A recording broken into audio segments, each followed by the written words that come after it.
Our maintenance budget is going to go down to 1.4 million for the 14 counties you have? The secondary construction budget, we had about $20 million that we had available for the 14 counties. I'm not sure exactly what the dollar figure was, particularly for Caroline County, but for those 14 counties for the secondary construction program, it's going down to 1.5 million. And basically what that is the telecommunication fees that are collected for transportation. So those will be basically the dollars that will remain in the 6-year plan. Okay. And Mr. Stunkel, I believe y'all have the 6-year plan on the schedule for tonight to discuss. Yeah, you want to see my shocked face? It's not like we're going to have something really big in the 6-year plan, but we appreciate that. I was just looking while you were going through the numbers.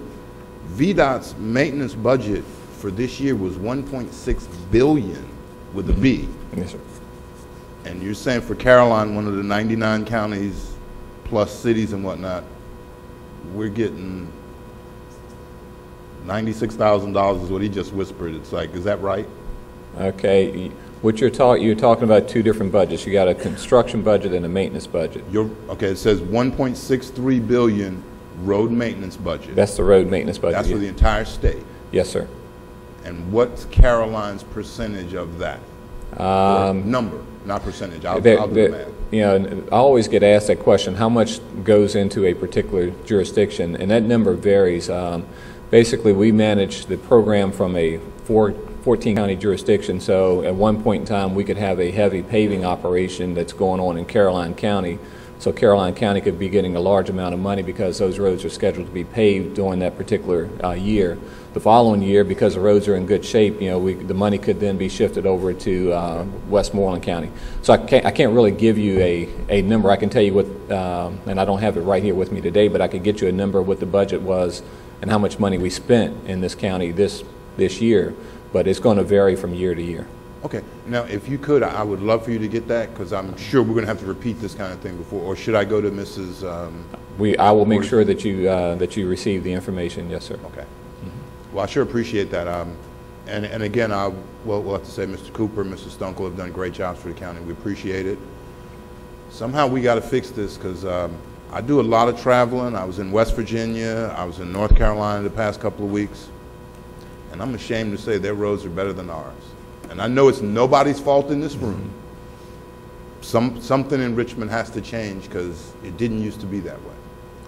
Yes, sir. Yeah, and you don't have to agree with me, because I know you're on tape. Don't say a word, but that's my opinion. Yes, okay? Thank you, sir.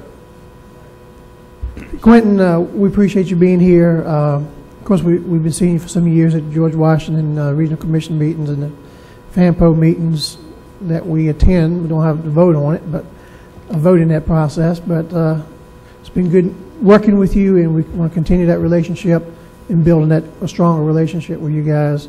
And I see you gave us your email address. Y'all have BlackBerry, so maybe we can give you a little text every now and then. Yes, sir. Look out for Caroline, will you?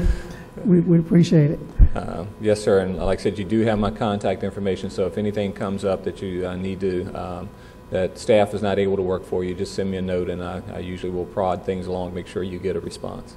And we, during the times, I know it's tough, and we can't say it enough, our Bowling Green residency has been one of the best to work with, and you know, I guess most all those guys are going with you guys to Fredericksburg. Is that some folks have been reassigned to Fredericksburg. Some folks have chosen to retire. And so, you know, Charlie and David, both of them have decided that they're going to hang it up right now, and they will be sorely missed within the department. You know, those are years and years of experience, and you just can't replace those overnight. And so there's a lot of knowledge that's going to be leaving this organization, and like I said, yeah, it's going to be tough for us to recuperate from some of these losses that we're experiencing. Okay. All right. Is that what Charlie's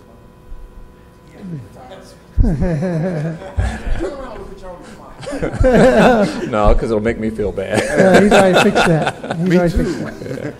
Okay. Well, again, we thank you for being here tonight, and we look forward to working with you guys a little more closely. And and we'll be in touch.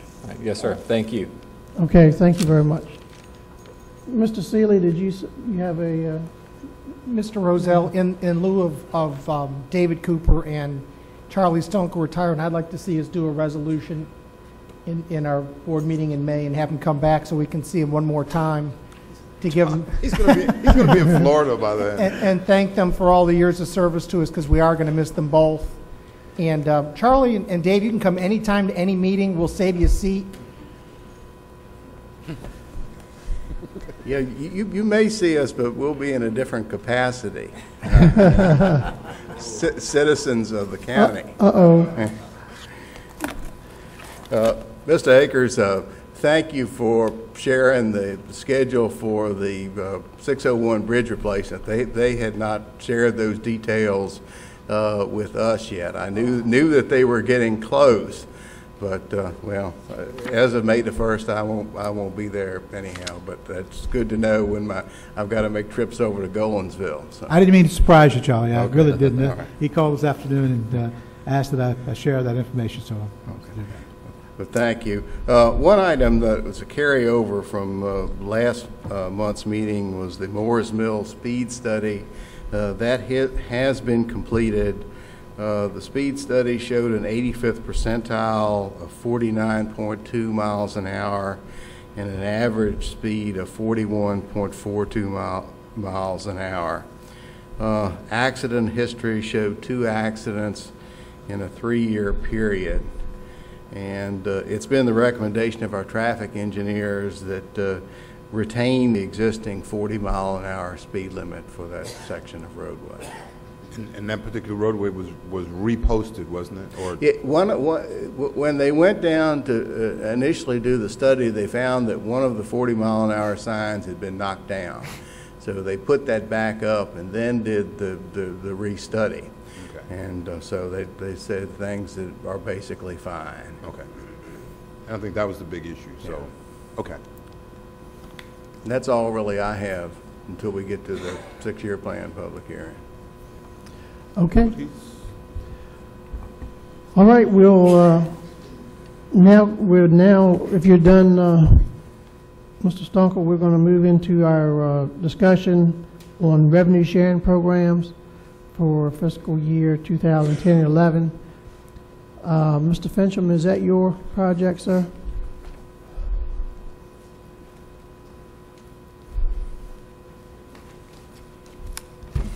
Mr. Chairman, members of the board, the next item on the revenue sharing program really is informational at this point in time, and it was to determine whether the board wanted to evaluate or pursue any other potential revenue sharing projects.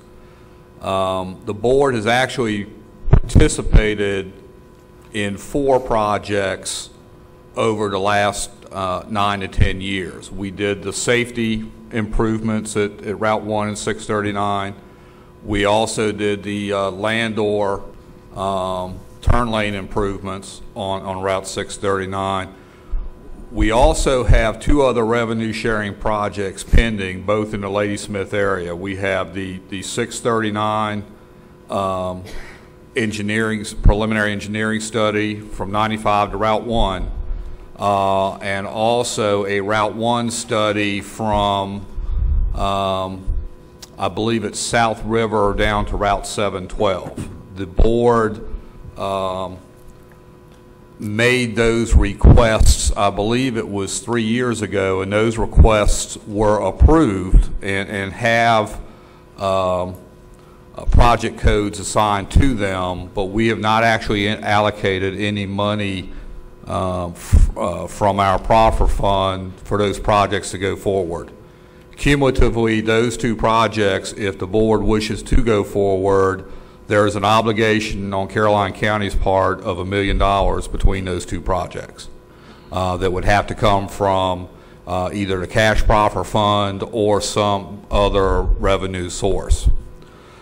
In discussions with Mr. Stunkel today, he advised us that because those projects are not active at this time, that at some point in time in the near future, we may be notified that we are subject to deallocation, meaning the state would withdraw their commitment of funds to those projects. So really, we just want to update the board where we are right now, what projects have already been completed or and/or are on the books, and to inquire from the board as to whether you wish us to evaluate other potential projects or go back and evaluate the two projects that are still pending for further action. Okay, so at this time, I guess we just need to make sure the board's aware that we need to decide if we want to move forward. We don't need any action tonight. But if there are any projects that we have that are still there that we want to move forward with, we need to decide soon or in the near future when we're going to, which project and if any project that we need to move forward on. We have to make a position on that. Is that right? Yes, sir. And there's also a June 14th deadline, I believe, if we want to make application for any new additional projects. I'm sorry, June 18th. Okay. And also, like to remind board members, we still have some more action we need to take. Yeah, I don't think we need to spend a whole lot of time on this evening, but we do need to look at the projects to decide if there are any that we need to take action on in the near future to meet the June 14th deadline. All right, any questions for Mr. Fincham, given the hour and all, too? Mr. Fincham, can we put on our list of things to ask Mr. Estes about devolution, how this would be affected, please? Sure. Yes, sir.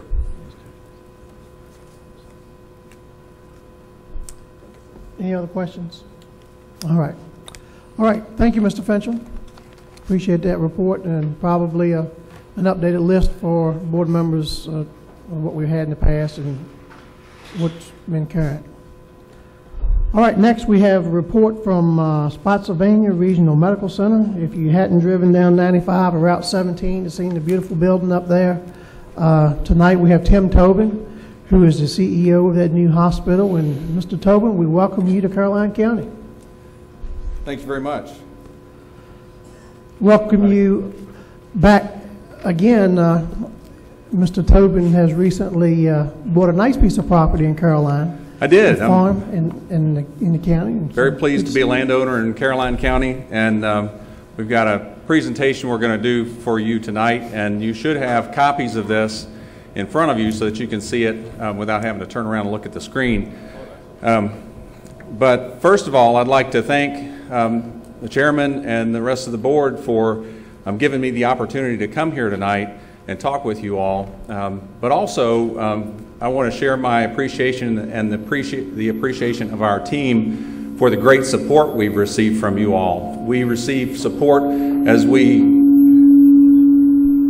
came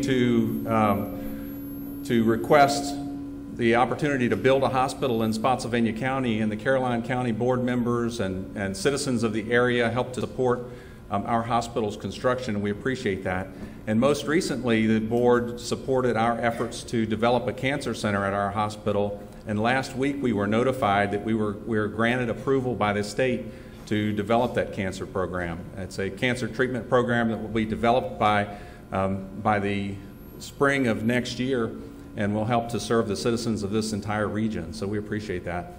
The first slide that I have shows a rendering of the hospital that was developed by the architects. And then this is a slide showing our team members from our executive leadership team. And this is important for a couple of reasons. One, so that you get to recognize the folks that are key members of our team, but also it's an opportunity for me to talk about the local nature of our leadership team. The first three folks, Deborah Pouliot, our Human Resources Senior Leader, Ken West, our Administrator, and Sean Thompson, our CFO, all live in the Spotsylvania County area. Nancy Littlefield and Terica Richardson, our CNO and Chief Operating Officers, live up in the Woodbridge area.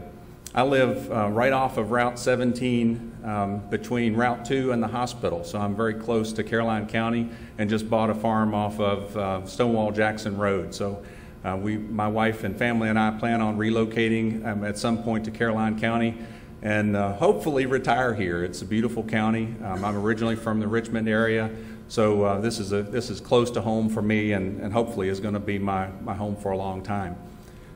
I want to tell you a little bit about HCA. I think it's important to know the capabilities of our company.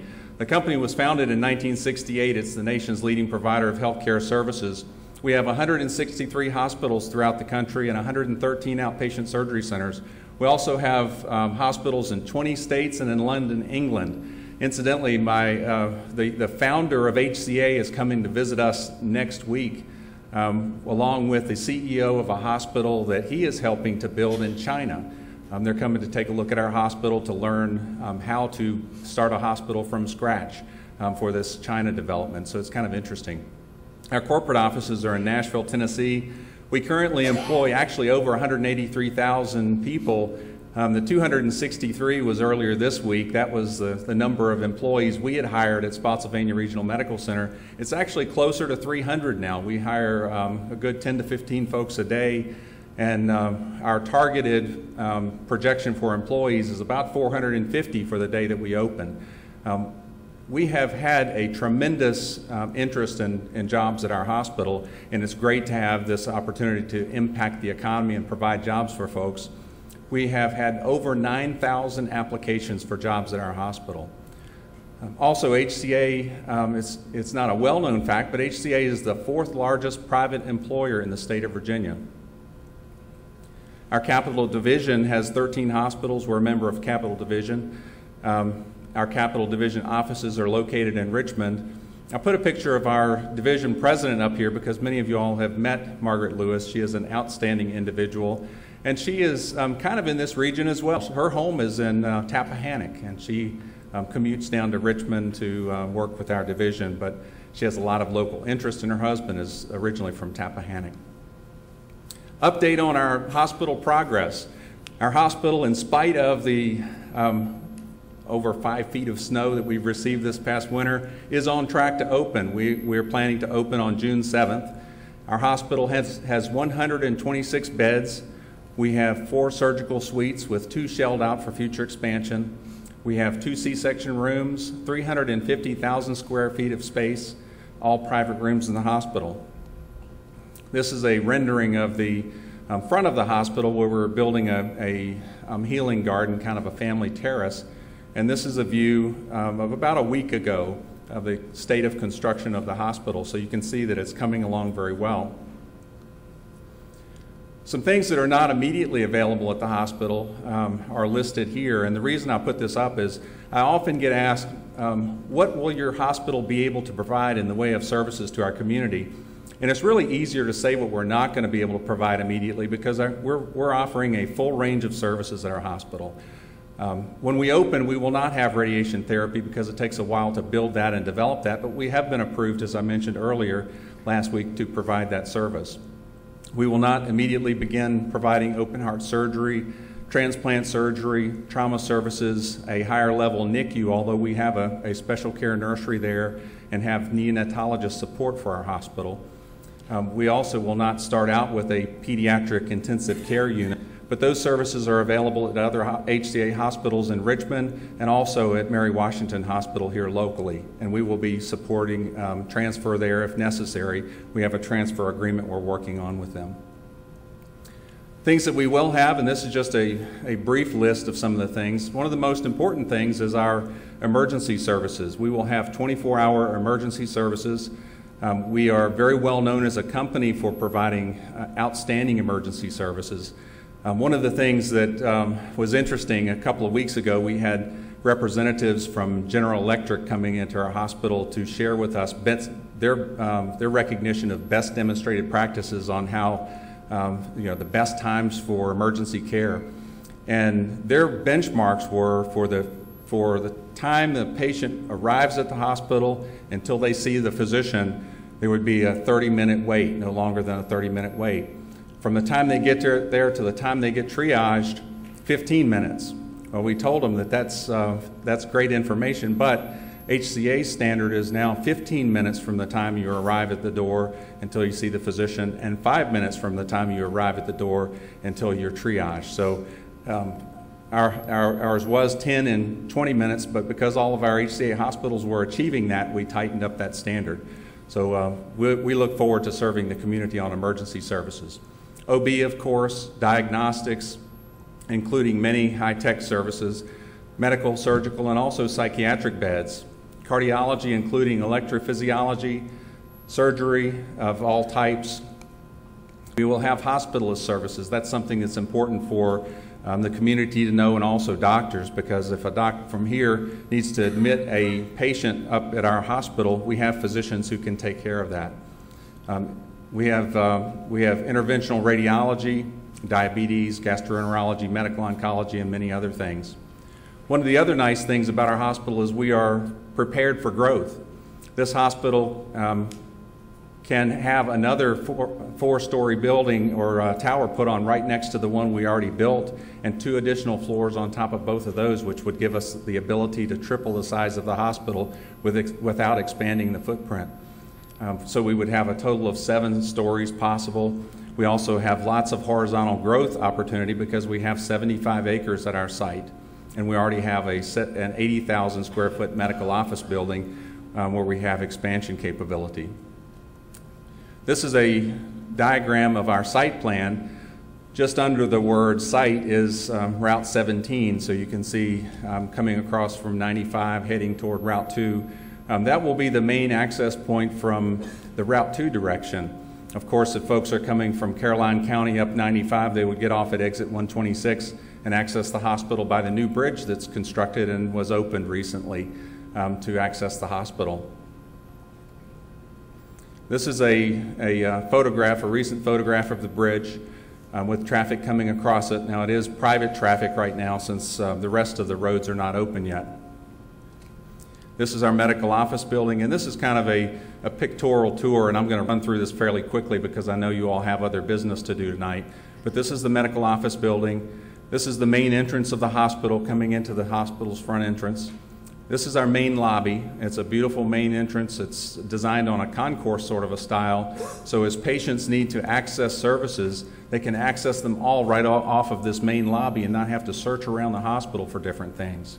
The only thing that is really not available right off this main entrance immediately is the emergency department. It has a separate entrance in the back, but also has a corridor connecting to the front of the hospital. This is a view of the elevators. Again, another view of the main lobby. Our cafeteria where our employees, visitors, patients, outpatients will eat. This is some of the technology, a cath lab for treatment of heart attacks and other challenges with heart. This is an electrophysiology lab. It's a very high-tech service for treatment of the electrical malfunctions in the heart.